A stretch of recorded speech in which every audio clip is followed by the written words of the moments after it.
Durante 70 años, el puente más famoso del mundo ha sufrido el ataque de las destructoras fuerzas de la naturaleza. Corrientes traicioneras que baten contra sus cimientos, vientos feroces que arremeten contra sus torres y la corrosiva niebla marina cargada de sal que desgasta su sólido núcleo metálico. El puente sobrevive gracias a un equipo que repara infatigablemente las grietas y el hierro oxidado, pero lo peor está aún por llegar.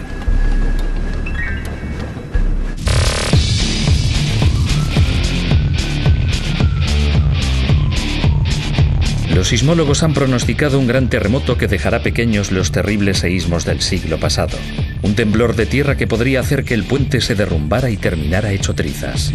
En una carrera contrarreloj, el Golden Gate de San Francisco está siendo reconstruido para sobrevivir a la fuerza más poderosa de la Tierra. Megaestructuras. El puente del Golden Gate. De todas las fuerzas de la naturaleza a las que debe enfrentarse San Francisco, el terremoto es, con diferencia, la más destructiva. Bajo la superficie terrestre se va acumulando una energía inimaginable. En cuanto hay demasiada presión, la Tierra se mueve.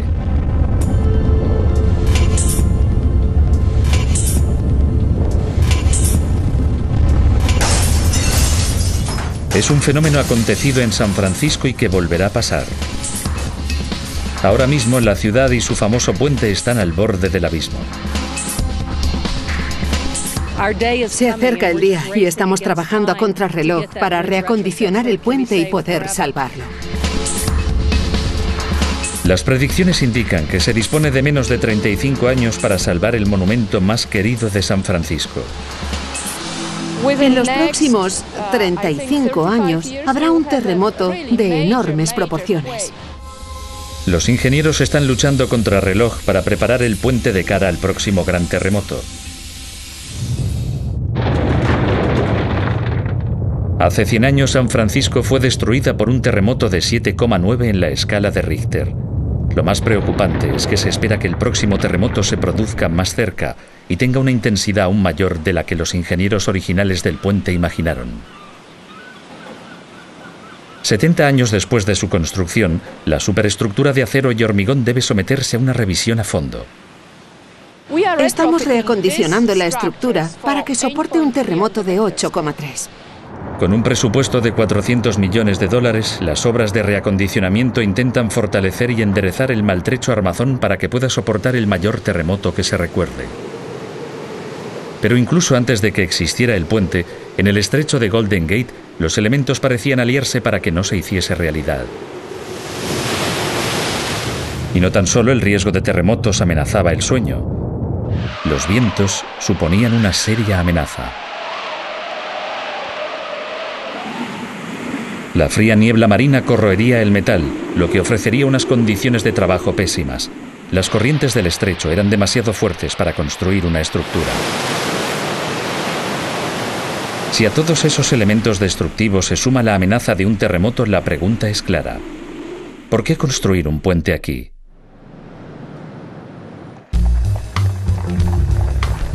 En 1918, San Francisco tiene todos los ingredientes para convertirse en una floreciente metrópolis. Su ubicación, en cambio, es un impedimento. Situada en una lengua de tierra y limitada por la bahía a un lado y el océano al otro, la ciudad no puede crecer. Pero al otro lado de la península, cruzando la bahía de 1,5 kilómetros llamada Golden Gate, hay grandes oportunidades. Aquí, en las tierras vírgenes del condado de Marin, hay propiedades inmobiliarias, población y recursos disponibles para los habitantes de la ciudad. Son unos terrenos tentadores para una ciudad en expansión. Los transbordadores van repletos. Es necesario construir un puente.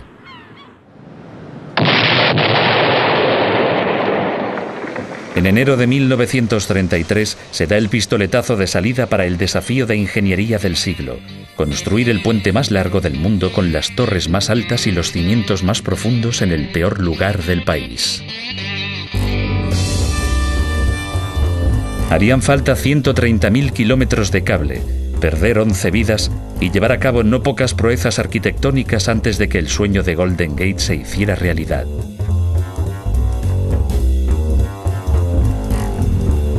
La primera gran batalla contra los elementos se produjo a la hora de construir los cimientos de la Torre Sur.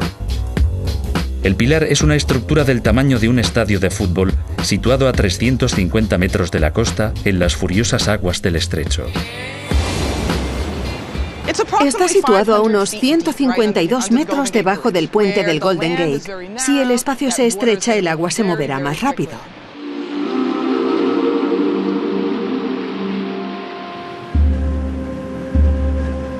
Como si quisieran dejar clara la insensatez del proyecto, durante el primer año de construcción, la niebla, las tormentas y las corrientes se cebaron en la construcción del Pilar Sur. Pronto devino la parte más costosa del puente. Las feroces corrientes del estrecho nacen en lo alto de los montes de Sierra Nevada. Los 10 ríos que desembocan en la bahía de San Francisco tienen un caudal de 130.000 kilómetros cuadrados de agua procedente de las montañas, el 40% del agua de toda California. Toda esa agua llega a la bahía y una vez allí busca la salida al mar por el único lugar posible, un estrecho de apenas 1,5 kilómetros, el Golden Gate. En el mismo punto, pero en dirección contraria, se produce la colisión entre las aguas del océano debido a la confluencia de las corrientes del Ártico y del Pacífico. Estas corrientes oceánicas desplazan 65.000 metros cúbicos de agua por segundo, que pasan 2 veces al día por el estrecho cuello del Golden Gate.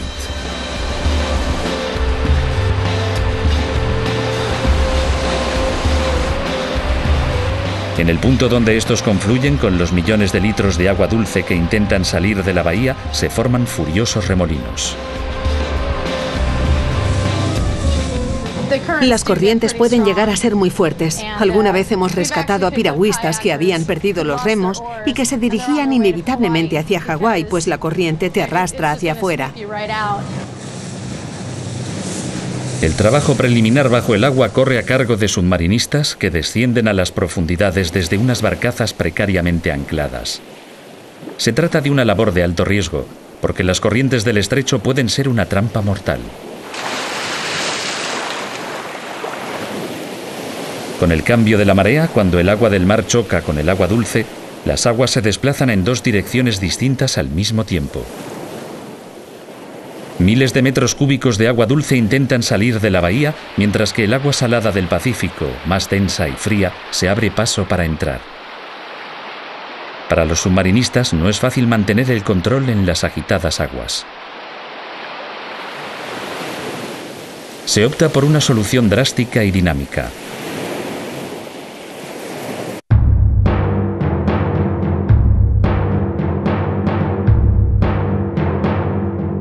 Colocar unos gigantescos tubos de acero cargados de dinamita en el fondo del mar. Explosión a explosión, el equipo se abre paso hasta el lecho de roca firme situado a 30 metros de profundidad. Bajo las olas el trabajo avanza a buen ritmo. No sucede lo mismo en la superficie. Las olas son demasiado bravas para usar barcazas. La solución es construir un embarcadero de 3.300 metros para abastecer la obra de material.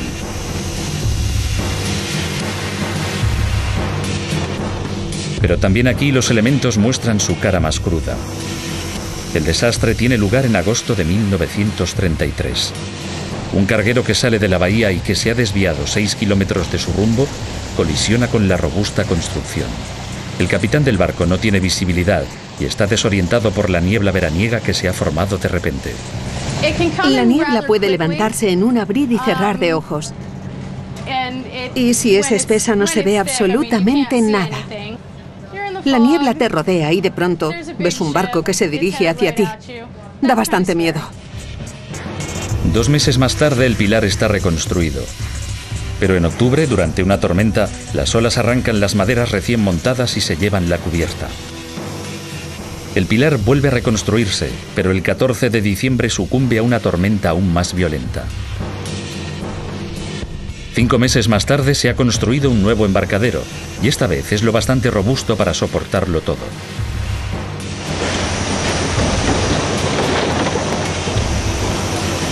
Una vez allanado el lecho marino, sobre este se colocan unos enormes bloques de hormigón unidos entre sí para formar un contenedor oval protegido por un muro exterior. Una bomba extrae 35 millones de litros de agua del contenedor y en su lugar se vierten 100.000 metros cúbicos de hormigón.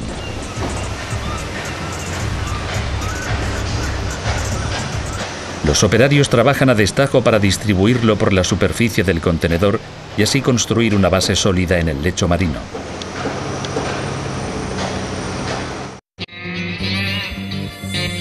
El 3 de enero de 1935, el pilar más grande jamás construido alcanza su altura final.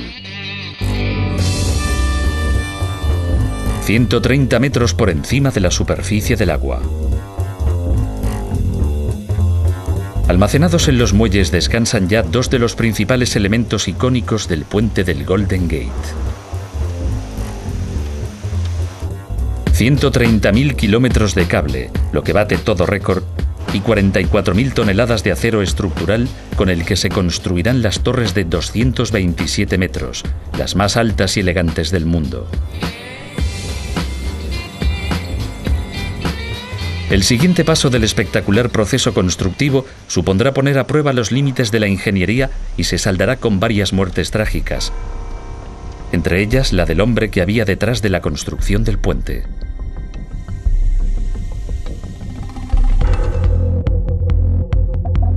Para construir un puente sobre el Golden Gate, con sus poderosas corrientes marinas, sus furiosos temporales y una niebla altamente corrosiva, iba a hacer falta un genio de la ingeniería.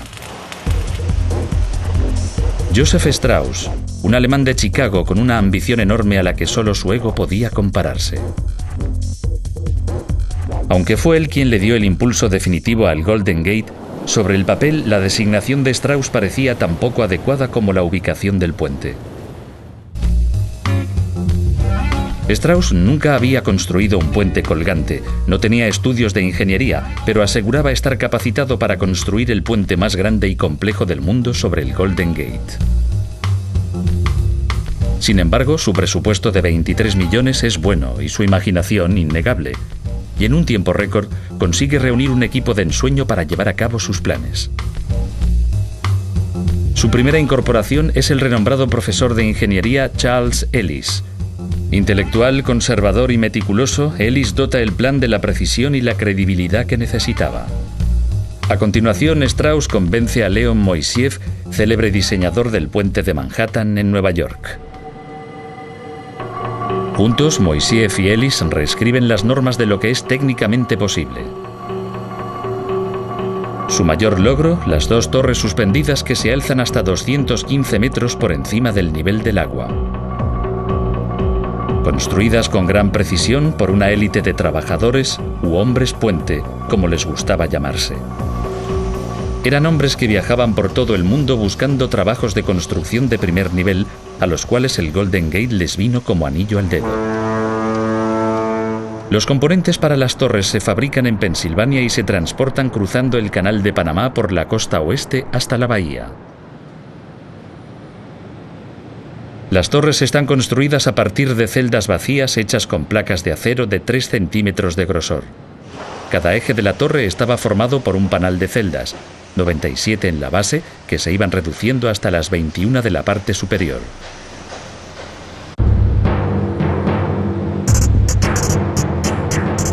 Esas torres de grosor menguante fueron un hito del diseño. Debían ser capaces de soportar 34.000 toneladas, que es el peso de los cables y el hormigón, y 4,5 toneladas más si el puente estaba lleno de camiones de punta a punta. Las torres son las obras maestras que definen el puente del Golden Gate. El interior y el exterior de cada torre está cubierto por 37 kilómetros de escaleras que nos recuerdan que cada travesaño de la monstruosa obra fue construido por el hombre paso a paso. Fueron los trabajadores metalúrgicos del mismo local en el que estoy ahora. Fueron nuestros compañeros quienes construyeron el puente. Y admiramos a esos hombres que se subieron al puente y lo armaron. Sobre la estructura, a gran altura, con fuertes vientos, el trabajo sigue siendo tan precario como para los primeros obreros. Es un trabajo miserable. Estás cogiendo con una mano al puente y la otra libre. En el mejor de los casos, el trabajo en el puente era miserable y en el peor, traicionero. Pero corrían los años de la Gran Depresión y el empleo escaseaba. Alrededor del edificio había una cola de hombres que tenían la esperanza de conseguir trabajo. Pero incluso en una época en la que sobraba mano de obra, el ingeniero en jefe Strauss velaba por proteger a sus trabajadores. Con una mano de obra excelente, su obsesión era la seguridad. En aquella época se estimaba la pérdida de una vida humana por cada $1.000.000 gastado en cualquier proyecto de construcción. Pero Strauss se negaba a aceptar que el precio a pagar por su puente fueran 23 cadáveres. No solo fue el primero en insistir en el uso de cascos y arneses, sino que realizó experimentos con filtros solares, gafas para evitar que les cegara el sol e incluso una cura para la resaca de sus trabajadores, que trabajaban duro, pero también se divertían mucho.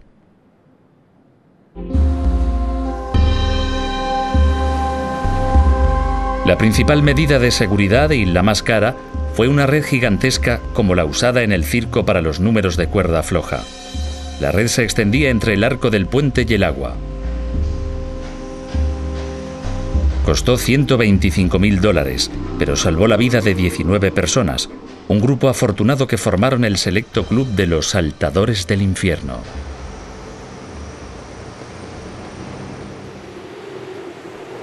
Mayo de 1934, la bandera estadounidense ondea en lo alto de la torre Marin terminada.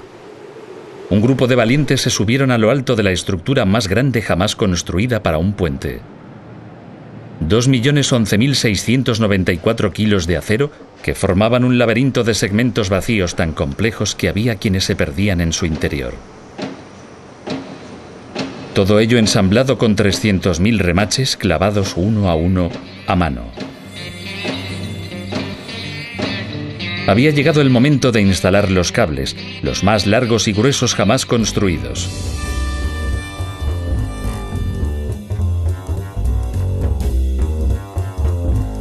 Al ser demasiado pesados para transportarlos, se tejieron a partir de 120.000 kilómetros de alambre de acero transferidos desde la orilla con unos carretes gigantes.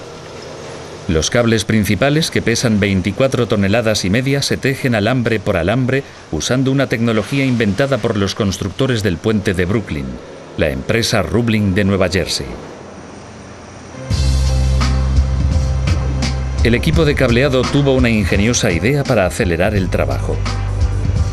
En lugar de que fuera un solo carguero el que se encargara de transportar los cables, se repartió la tarea entre dos, que empezaban uno en cada orilla e intercambiaban los cables a medio camino. Los 27.572 alambres de acero se convirtieron en 61 cables que en el momento de máximo rendimiento se hilaban a una velocidad de 4 toneladas de cable al día. El ritmo de construcción fue histórico. Y a pesar de los esfuerzos de Strauss, empezaron a producirse accidentes.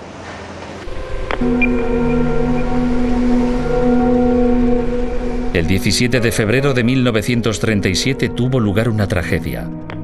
2 trabajadores recogían desechos en la famosa red de protección cuando por encima de sus cabezas una plataforma cedió. La estructura de 5 toneladas y un equipo de 12 hombres se desplomaron sobre la red. Aguantó durante un instante, pero finalmente se partió tras un tremendo estruendo, desgarrándose por completo. 12 hombres murieron en las gélidas aguas del estrecho. Hubo tan solo 2 supervivientes. Uno de ellos, gravemente herido, fue rescatado mientras se agarraba al cadáver flotante de uno de sus compañeros.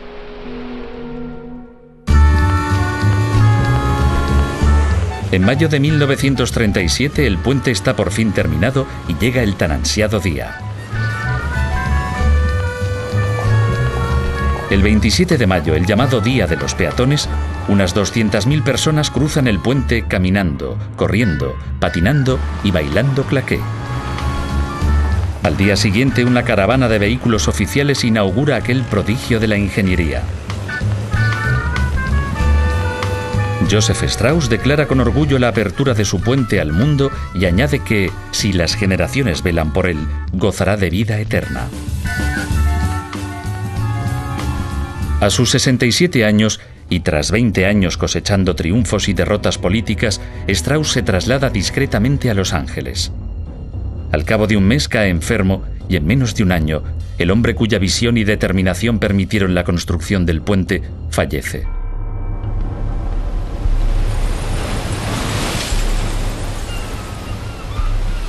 Nadie ponía en duda la fortaleza y la seguridad de la asombrosa estructura que había legado al mundo.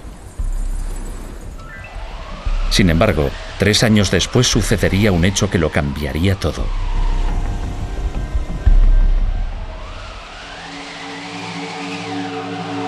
Octubre de 1940, para consternación de los ingenieros del Golden Gate, el tercer puente colgante más largo y moderno jamás construido desaparece a causa del viento ante los ojos del mundo. El ingeniero que había aprobado los cálculos del puente, Leon Moisiev, es el cerebro que hay detrás del novedoso diseño del puente. Ahora, tras el derrumbamiento del puente de Tacoma Narrows, todos los dedos apuntan hacia él. La dirección del Golden Gate se pone inmediatamente en contacto con Charles Ellis, ingeniero delegado y autor de los modelos originales. Ellis comprueba minuciosamente todos los cálculos de la construcción del Golden Gate. Entre otras cosas, Ellis confirma que el estrecho perfil del puente Tacoma es la causa del derrumbe. El Golden Gate, con una proporción de 47:1, es mucho más ancho que el puente de Tacoma, con una proporción de 72:1. Ese factor, sumado a un mejor perfil de desviación del viento, hace más seguro el Golden Gate. El puente estaba construido siguiendo la vía natural del viento, que podía soplar con rachas de entre 30 y 100 km por hora, y sus responsables solo esperaban que estuviera en lo cierto.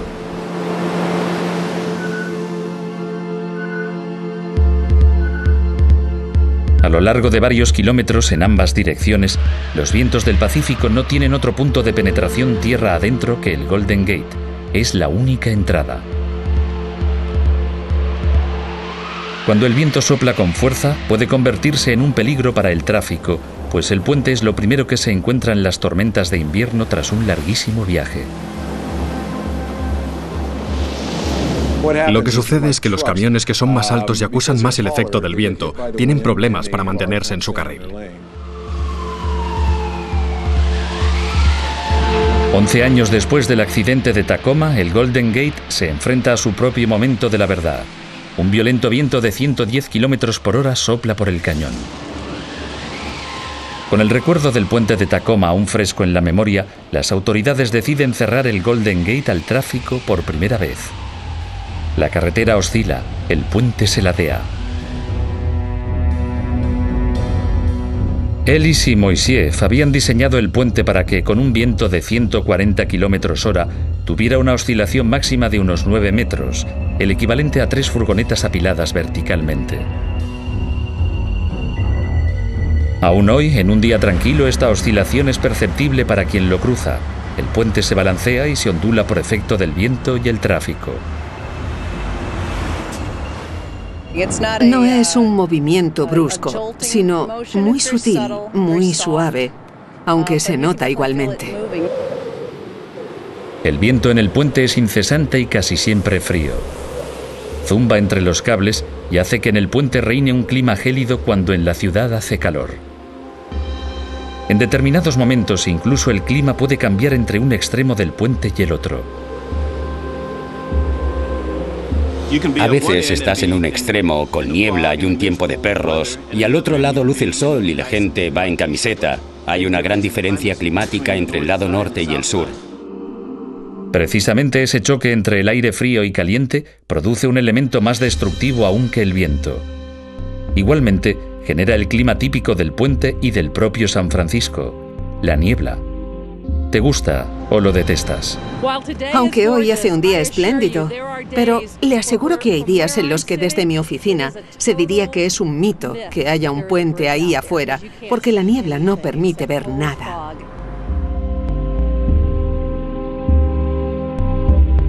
La niebla fría queda envuelta por la masa de aire y se instala sobre el puente. Durante unos 3 meses al año, el Golden Gate tiene un clima de pesadilla mientras el resto de la bahía disfruta del sol. Hay mucha niebla y humedad. Hay días que mientras trabajas no se ve ni el agua, muchos días. Y la niebla es caprichosa. Viene y va. A veces te vas a comer con niebla y cuando regresas luce el sol o viceversa. Es impredecible. La niebla salada corroe el acero y eso amenaza con destruir lentamente el puente.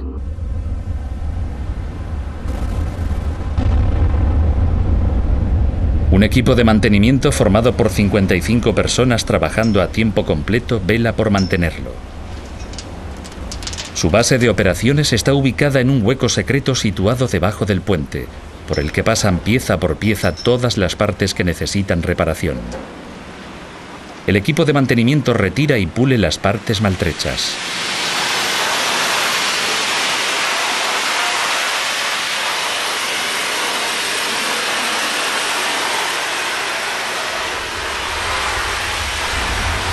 En algunos casos, como el de este panel, los daños causados por el aire salado en la estructura metálica son irreparables. Cuando esto sucede, se fabrican partes nuevas utilizando las antiguas como plantilla. Estas piezas en cruz se cortan con la forma exacta de las originales. Se les aplicará imprimación y finalmente se pintarán del color naranja del puente, famoso en todo el mundo. Luego se volverán a colocar en su sitio. Incluso debajo, donde crees que estarás protegido de la lluvia, la humedad de la niebla penetra en la estructura y el agua te cae como si estuviera lloviendo.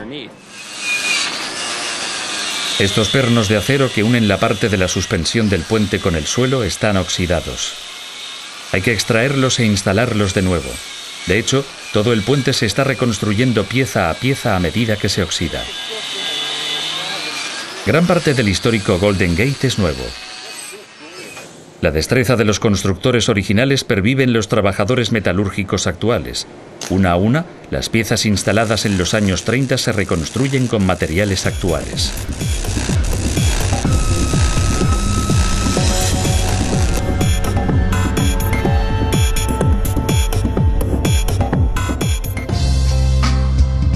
Los cables principales son uno de los pocos elementos que siguen intactos desde el día de su construcción. El secreto está en la forma en que fueron construidos en 1936. Una vez extendidos de un anclaje al otro, los cables se prensaban aplicando una presión de 5.500 kilos y posteriormente se aseguraban con anillos. Entonces se cubrían con una pintura antioxidante y se envolvían con 5 kilómetros de revestimiento de acero. A día de hoy, siguen igual de sólidos que el día en que se fabricaron. Un tramo de cable situado junto a la estatua de Strauss constituye una de las principales atracciones turísticas. Los visitantes agarran el cable con las manos y se maravillan de que con apenas el grosor de un lápiz sostenga un puente de 900.000 toneladas que soporta vientos de hasta 120 km/h. Lo que no saben es que bajo sus pies se acumula una fuerza mucho más destructiva que amenaza la existencia del puente.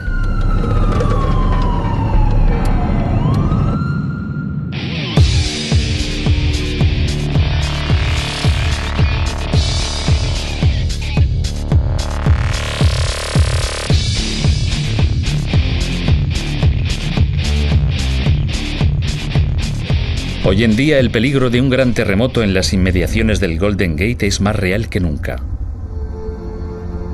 A mí me gusta pensar que no sucederá mañana, aunque sería perfectamente posible. Para que el puente tenga probabilidades de sobrevivir a los terremotos, se han acelerado las tareas de reparación. Es necesario someter el puente a un reacondicionamiento completo para prepararlo. Simplemente estamos afinando el puente como si fuera un piano. En lugar de trabajar con las cuerdas de un piano, lo hacemos con los cables del Golden Gate y lo estamos afinando para que absorban las fuerzas sísmicas o las disipe. Debe ser capaz de hacer una de las dos cosas. Para absorber o disipar el impacto de un terremoto habrá que modificar, ajustar o reemplazar muchas partes del puente. Pero la principal dificultad para esa labor de protección contra terremotos, por irónico que resulte, son los propios terremotos. A medida que las tareas de reacondicionamiento avanzan, el puente debe seguir estando a prueba de terremotos. Con el tráfico que circula a toda velocidad y personas que cruzan el puente cada día, la regla de oro es que los meticulosos trabajos afecten tan solo a 2 remaches simultáneamente. El motivo por el que tan solo podemos sacar 2 remaches al mismo tiempo es que tenemos una carga constante de vehículos y peatones, a lo que hay que añadir que estamos en California y los terremotos pueden producirse en cualquier momento. Queremos estar preparados en caso de terremoto y por eso solo sacamos 2 ribetes cada vez. Si se produjera un terremoto y faltaran más de 2 ribetes, la estructura de acero podría derrumbarse. Ribete a ribete se alarga la vida del puente.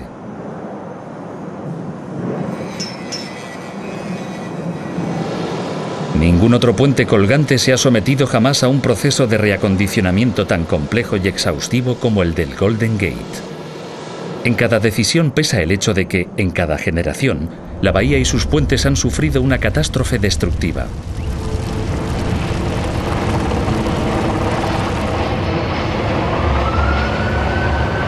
A finales de los 80, el terremoto de Loma Prieta sacudió el área de la bahía y dio un buen susto a sus habitantes.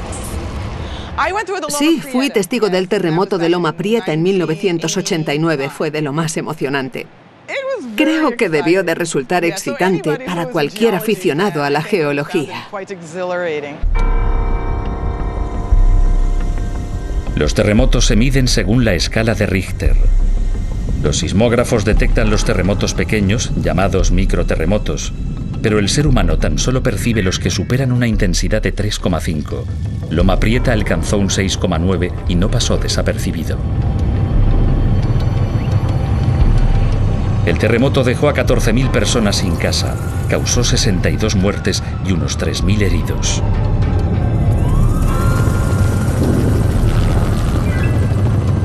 Además, provocó daños materiales por un valor de $7 billones. El día en que la tierra tembló, también los directivos del Golden Gate notaron cómo se movía el suelo. Estaba en esta misma oficina y fue como si una locomotora cruzara el edificio. Nunca antes el Golden Gate había tenido que enfrentarse a un temblor parecido al de Loma Prieta. Incluso para los californianos, el terremoto tuvo una intensidad inusitada. Llevo aquí toda mi vida, pero nunca había vivido un terremoto tan fuerte y no voy a olvidarlo. La infraestructura de la bahía quedó fuertemente dañada. En Oakland, un tramo de 2 kilómetros de la sección superior del viaducto se derrumbó. 42 personas murieron aplastadas dentro de sus coches. Más al norte, un tramo de 100 metros del Bay Bridge, construido en la misma época y en gran medida por los mismos obreros que trabajaron en el Golden Gate, se hundió.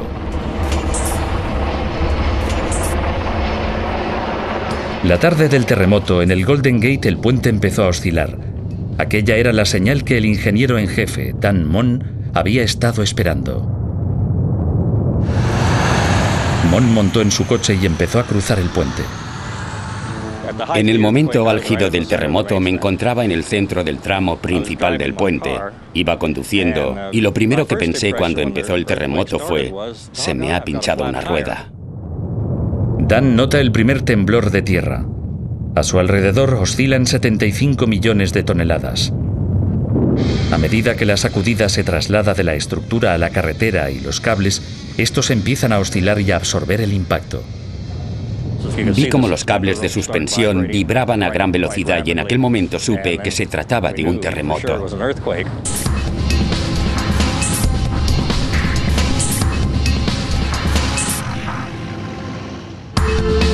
Aunque el epicentro se sitúa en las montañas de Santa Cruz, son las zonas de Oakland y San Francisco las que sufren mayores daños. ¿Y qué le sucede al puente? Desde aquí se veía claramente cómo los cables de suspensión, los cables verticales más estrechos que sujetan la carretera, se movían hacia adelante y hacia atrás. Se veía desde la oficina. El puente está haciendo lo que sus diseñadores habían planeado: oscilar, absorber la fuerza del seísmo y liberarla a través de vibraciones y movimientos. Esa capacidad de disipación de la energía salvó al Golden Gate del desastre, y es hoy el elemento central de su reacondicionamiento. Absorber o disipar la energía significa que el puente sobreviva entero. No sufrimos daños estructurales y apenas fueron necesarios pequeños arreglos. Por eso los puentes colgantes están mejor preparados para soportar los terremotos que las estructuras rígidas. Esta es una estructura rígida. Su derrumbe es una tragedia. El Bay Bridge, que también forma parte del programa de reacondicionamiento, valorado en 2,5 billones de dólares, estaba situado a 90 kilómetros del epicentro, pero notó el temblor y se partió. Los diseñadores del Golden Gate sabían que la calzada debía poderse mover, ya fuera por el peso del tráfico, por el viento o, cómo no, por un terremoto. Para ello añadieron juntas de expansión que unen los tramos. Cuando la tierra tiembla y el puente se sacude, las juntas se dilatan y permiten que la estructura se mueva con independencia de las calzadas principales. La dilatación puede alcanzar los 40 centímetros. La sacudida es considerable para un veterano de 70 años y 900.000 toneladas. Sin embargo, investigaciones recientes muestran que esas medidas no bastarán si sucede de nuevo. 1906. Una mañana de abril, la floreciente ciudad de San Francisco se ve sorprendida por un terremoto. Abre una grieta de 450 kilómetros en la superficie de la Tierra. Dos secciones geológicas de California se desplazan en direcciones distintas. Lo que sucedió en 1906 fue que de repente dos placas continentales se desplazaron rápidamente, entre 5 y 8 metros en 40 segundos. Y eso es muchísimo. Como si la Tierra hiciera surf.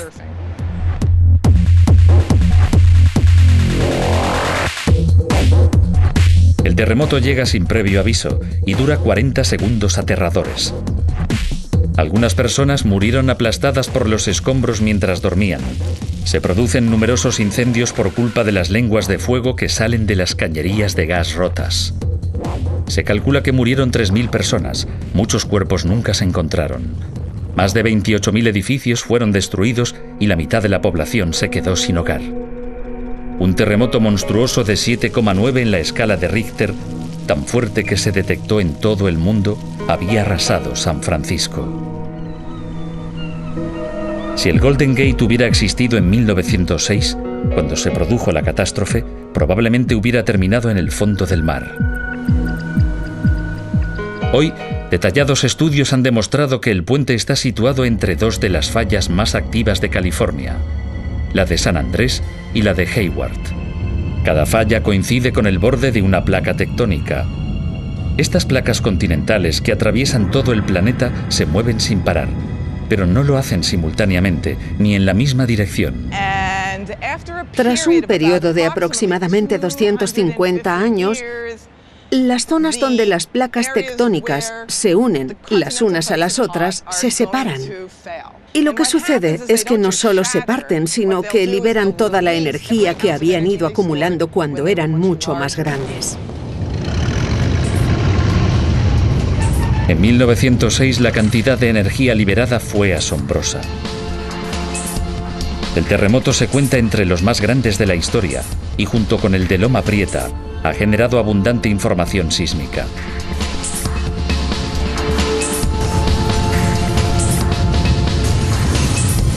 Por desgracia para el Golden Gate, esa información lleva a la comunidad científica a una conclusión aterradora. Se avecina un terremoto mayor que el de Loma Prieta y de igual o mayor intensidad que el de 1906. En mi opinión, no hay duda posible. No sabemos cuándo sucederá ni cuánto durará, pero es seguro que la falla de San Andrés provocará un temblor mucho mayor que el del terremoto de Loma Prieta. Los conocimientos sísmicos y estructurales actuales permiten concluir que, para que el puente del Golden Gate se mantenga en pie, deberá someterse a mejorías notables. Las dos tecnologías clave para esas mejoras serán la incorporación de cojinetes de aislamiento que permitan separar los distintos tramos del puente y de dispositivos de absorción que permitan amortiguar la fuerza del terremoto. Las tareas de reacondicionamiento son complejas y costosas, pero cuando has notado temblar la tierra te convences para llevarlas a cabo. Teorizar sobre la posibilidad de un terremoto no tiene nada que ver con despertarte a medianoche porque tu cama tiembla y las ventanas se sacuden y no saber si el techo se te caerá encima. Mi compromiso con el reacondicionamiento se hizo más personal desde que experimenté mi primer terremoto. Las tareas de reacondicionamiento del Golden Gate superan las que haya experimentado cualquier otro puente colgante. Pero, ¿cómo lo salvarán del próximo gran terremoto?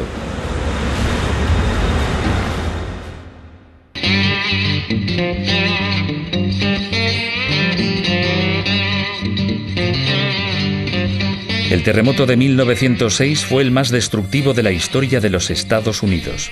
A los precios actuales, le costó a California $8 billones. Ahora los científicos pronostican otro terremoto de intensidad igual o superior. Para el Golden Gate, a sus 70 años, es muy mala noticia. Puede suceder mañana o dentro de 10 años, pero sabemos seguro que sucederá. Y cuando suceda, el puente debe estar listo. Pero, ¿hasta dónde se debe llegar y para qué intensidad habría que estar preparados? El Estado contrató a un equipo de profesionales para que determinaran cuál es el mayor terremoto posible, y la respuesta es un terremoto de 8,3. Un terremoto de 8,3 es una catástrofe. El de Loma Prieta alcanzó los 6,9 y mató a más de 60 personas y provocó unas pérdidas de $10 billones. La energía que liberaría un terremoto de 8,3 es equivalente a la detonación de más de 3 billones de toneladas de dinamita, una sacudida monstruosa para cualquier estructura. Si se produce un terremoto mayor, no hace falta que nos preocupemos por el puente, porque seguramente no quedará nada en gran parte del oeste de California. Las labores de reacondicionamiento asumen que el epicentro del terremoto se situará en las inmediaciones del puente, a apenas 11 kilómetros al oeste, encima de la falla de San Andrés. Los ingenieros deben reacondicionar la estructura para lo que se conoce como la eventualidad máxima prevista. Por supuesto, están reacondicionando el puente para un terremoto de 8,3, que es el máximo esperado en esa falla. La eventualidad máxima prevista es un término curioso.